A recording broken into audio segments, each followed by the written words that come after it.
1FM Comedy Club. One Comedy Club.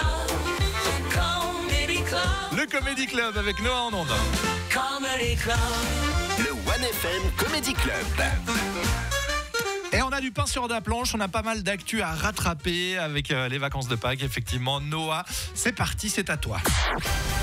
On commence avec une belle histoire. Une femme de Chafouz, il y a 5 ans, avait perdu sa tortue. Sa tortue s'était enfuie de chez elle. Et il y a quelques semaines, magnifique nouvelle, ils ont retrouvé sa tortue et ils ont été réunis. C'est beau, mais c'est surtout un message pour elle de ne plus jamais avoir d'animal de compagnie. Mais genre, si avoir une tortue, c'est même pas le level 1, c'est le level 0 d'avoir un animal de compagnie. Tu gardes pas ton œil dessus. Genre, encore t'as un guépard, tu le perds. Je me dis, en effet, il court vite. Mais une tortue, le moment que ta tortue décide de s'enfuir, t'as 5 jours pour réagir avant de l'empêcher pour son évasion. Surtout que je ne saurais pas qu'elle ait d'enfant. Plutôt. La tortue? Non, elle, ah oui. Le propriétaire de la tortue.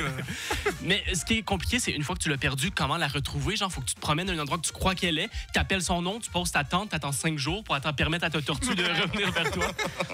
Mais bref, elle a été retrouvée, cette tortue qui s'appelle Xantifip, raison de sa fugue, à mon avis.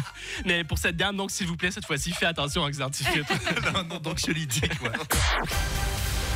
La semaine dernière, il y avait le Tour de Romandie et le public était au rendez-vous. Beaucoup de gens se sont déplacés pour aller voir les cyclistes compétitionner, chose que je ne comprends absolument pas.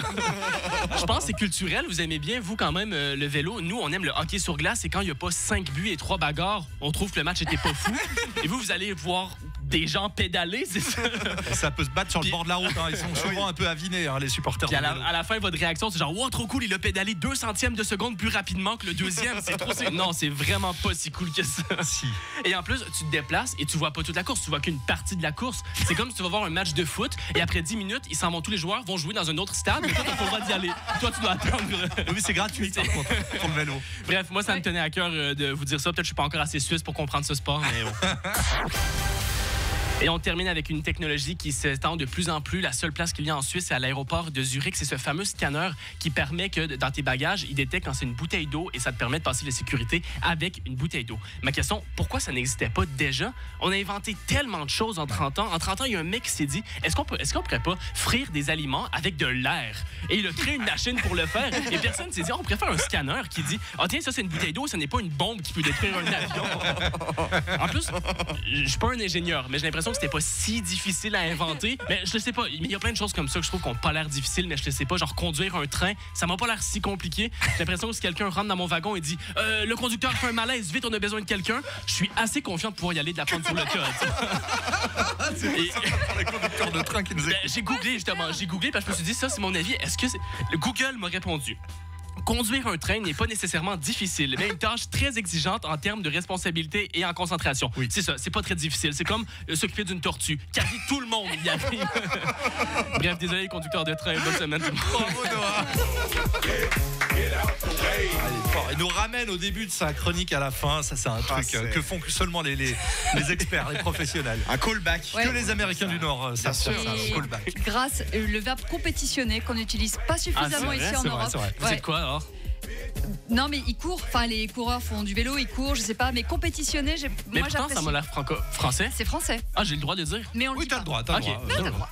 Tu nous fais découvrir d'autres mots aussi. Moi j'aime bien. C'est bien. Mais je suis d'accord pour ta machine là pour trouver les. Moi qui ai pris pas mal l'avion là pendant les vacances, j'ai dû passer un nombre de contrôles de sécurité et à chaque fois tu ne sais pas si tu dois sortir tes petits liquides ou pas tes petits liquides et on te parle en anglais au machin. Tu fais. À un moment j'ai dit. Sorry, I speak French. Vraiment, j'ai fait sorry. Je me suis un peu agacé et je me suis dit bon, ils vont croire que je suis français, c'est bon, ils vont dire encore un connard de français. Mais c'est comme les chaussures et la ceinture. Des fois, ça a l'air inacceptable que tu les gardes sur toi, mais des fois, c'est non, garde, c'est tranquille. Les baskets, des fois, faut les enlever, faut pas les enlever, mais tu dois les garder. Les enfants n'ont pas besoin de les enlever, mais toi, oui, sauf si c'est des bottes. Enfin, c'est horrible. Merci beaucoup, Noah.